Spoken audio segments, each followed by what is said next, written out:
Pai do Senhor para todos, voltando com mais um vídeo aqui no nosso canal. E hoje vamos quebrar um tabu aqui no nosso canal e vamos falar sobre sexualidade.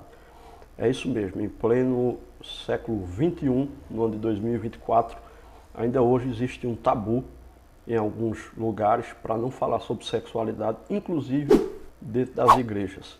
Enquanto nós, pastores, líderes, não estamos ensinando o que a Bíblia diz sobre sexo, lá fora as pessoas do mundo, nas diversas classes e áreas da sociedade, estão ensinando. Então é nosso dever falarmos também sobre sexualidade. Quantos casamentos estão sendo destruídos porque líderes não ensinam o que a Bíblia nos informa nessa área? Eu costumo dizer que a Bíblia tem resposta para tudo, inclusive na área da sexualidade.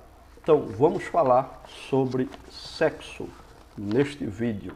Eu quero pedir para você que se interessa por esse tipo de conteúdo, que está chegando aqui pela primeira vez, já se inscreve aqui embaixo, dá aquele like, clica no sininho para receber as notificações e vem comigo para a gente falar sobre sexualidade. Eu quero ler um texto da Bíblia Sagrada, na primeira epístola de Pedro, no capítulo de número 3 e no versículo de número 7, que diz assim a palavra do Senhor. Igualmente vós, maridos, coabitai com ela com entendimento, dando honra à mulher como vaso mais fraco, como sendo vós os seus co-herdeiros da graça da vida, para que não sejam impedidas as vossas orações. Amém? Então, aqui nós vemos um texto da palavra de Deus, onde o apóstolo São Pedro deixa claro que a falta da sexualidade entre o casal pode impedir, inclusive, de que as nossas orações cheguem aos céus. Mas o que significa a palavra sexualidade? Sexualidade é a condição sexual. A palavra sexualidade significa condição de sexual, sensualidade ou simplesmente sexo. Então é isso que nós vamos falar. É também um impulso natural de todo ser vivo que o impulsiona na busca de um parceiro ou de uma parceira. É a atração que o homem sente pela mulher ou vice-versa.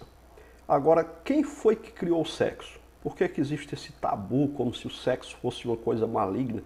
Quem criou o sexo? Muitas pessoas pensam que foi o diabo que criou o sexo, pelo que nós vemos, e muitos religiosos.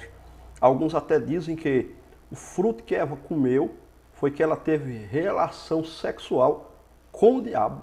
Veja só, outros dizem que foi ela que teve relação sexual com Adão. Esse foi o fruto que ela comeu, que não poderia comer. Mas está claro na Bíblia, é literal. O fruto estava em uma árvore, está em Gênesis capítulo 2, versículo de número 17. A mulher viu uma árvore, seu fruto, e comeu, e ainda deu ao marido, está em Gênesis capítulo 3, versículo 6.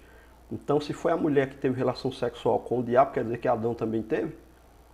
Então, é umas coisas, sabe, que alguns falam que não tem nenhuma base bíblica, não tem nenhuma lógica para que eles cheguem a esse ponto de falar tamanha heresia.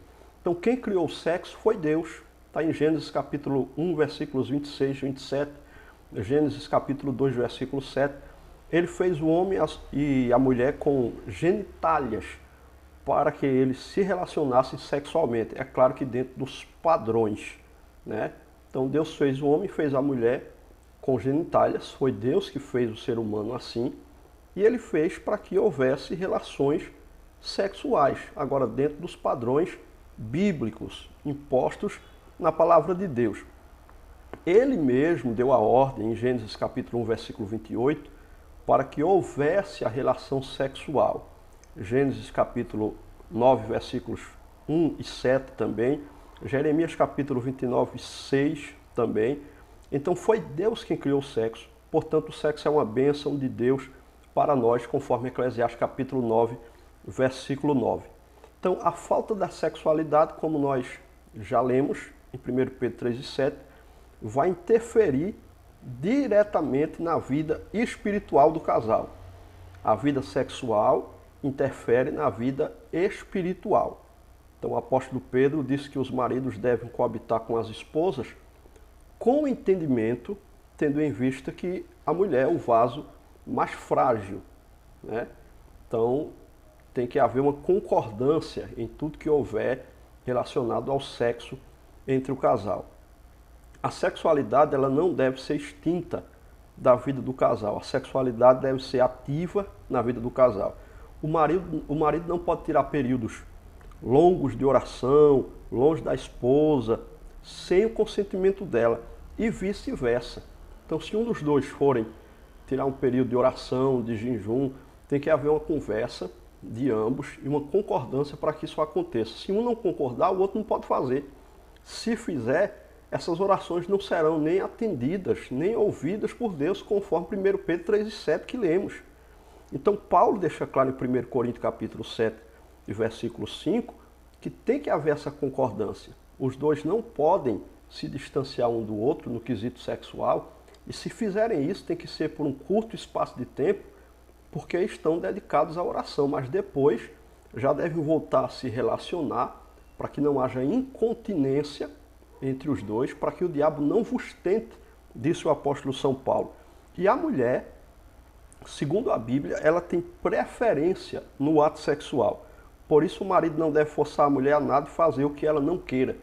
Então se algum marido forçar, ainda que seja sua esposa, até algum tipo de ato sexual, sem a sua vontade, sem o seu consentimento, isso é considerado estupro pelas leis do Brasil, é abuso sexual, isso não pode acontecer, tem que haver uma concordância em tudo que se vai fazer na questão sexual.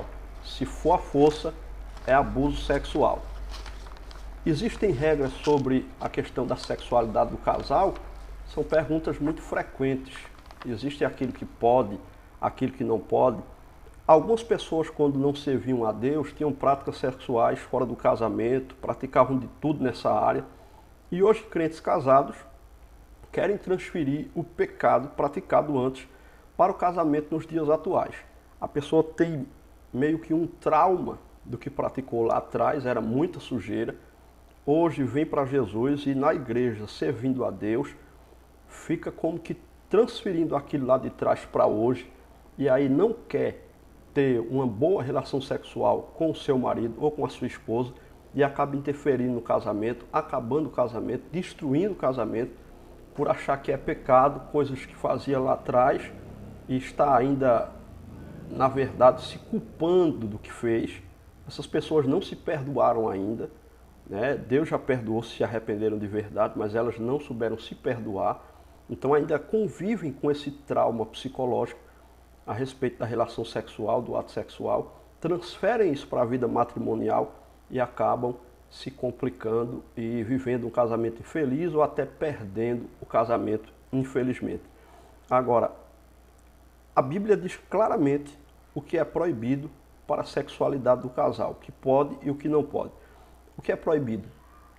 Segundo a Bíblia, em primeiro lugar, adultério. Êxodo capítulo 20, versículo 14, Deuteronômio capítulo 22, versículo 22, está claro, adulterar, trair o seu cônjuge, seu esposo ou a sua esposa, adultério é pecado.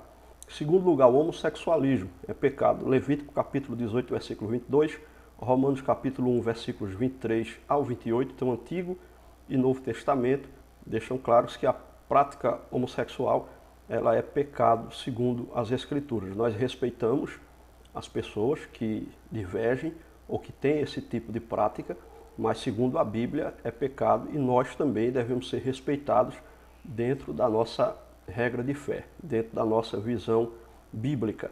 Terceiro tipo de sexo que é pecado é o sexo bestial. O que é isso? É o sexo praticado com animais, conforme Levíticos capítulo 18, versículo 23. Ainda hoje existem muitas pessoas que praticam, infelizmente, sexo com animais e isto é pecado. Agora, existem textos na Bíblia que são mal interpretados a respeito da sexualidade e nós vamos meditar sobre eles agora. Romanos capítulo 1, versículos 26 e 27, por exemplo, fala de mudar o uso natural. Aqui é a mulher deixar de ter relação com um homem para ter relação com outra mulher e vice-versa. Então eles pegam esse texto aqui, alguns pastores, né, e chegam a falar de tipos de posições sexuais ou tipos de sexo praticado, dizendo ser pecado, quando aqui o apóstolo São Paulo está condenando a prática sexual de uma mulher para com outra mulher ou de um homem para com outro homem, né, o homossexualismo em si. Em Hebreus, capítulo 13, versículo 14, fala que o leito deve ser sem mácula.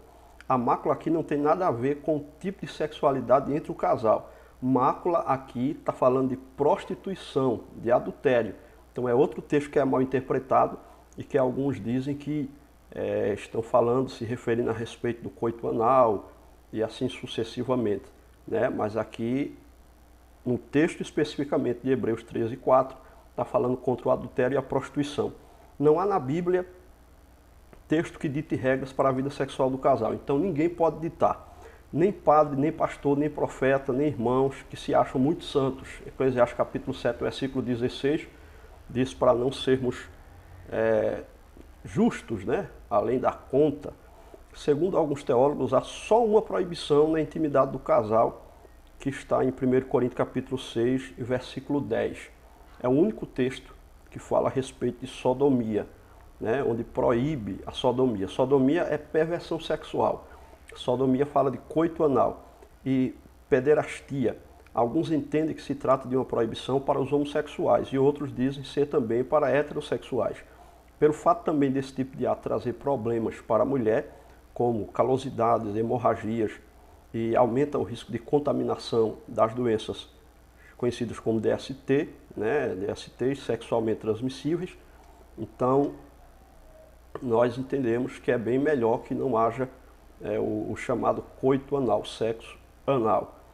Mas não está claro isso na Bíblia Sagrada, aí vai dar a opinião de cada um. E isso tem que ser conversado entre o casal, se pode ser feito ou não.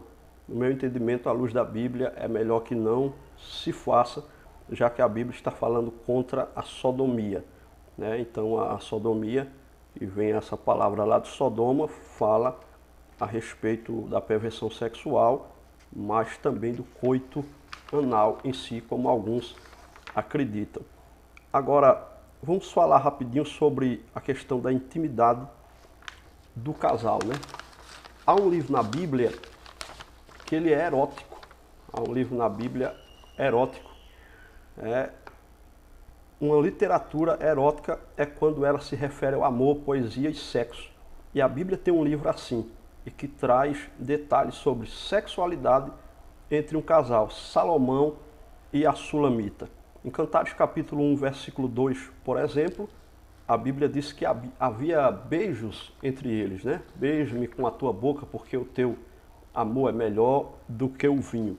Esta continuação aqui eu vou deixar para o próximo vídeo, então esse vai ficar Sexualidade 1, parte 1, e vamos fazer o Sexualidade, parte 2, no nosso próximo vídeo. Nós vamos tratar desse livro erótico na Bíblia, que é o livro de Cantares de Salomão. Aí você vai ver aqui como era a prática sexual entre Salomão e a Sulamita, né, a sua esposa.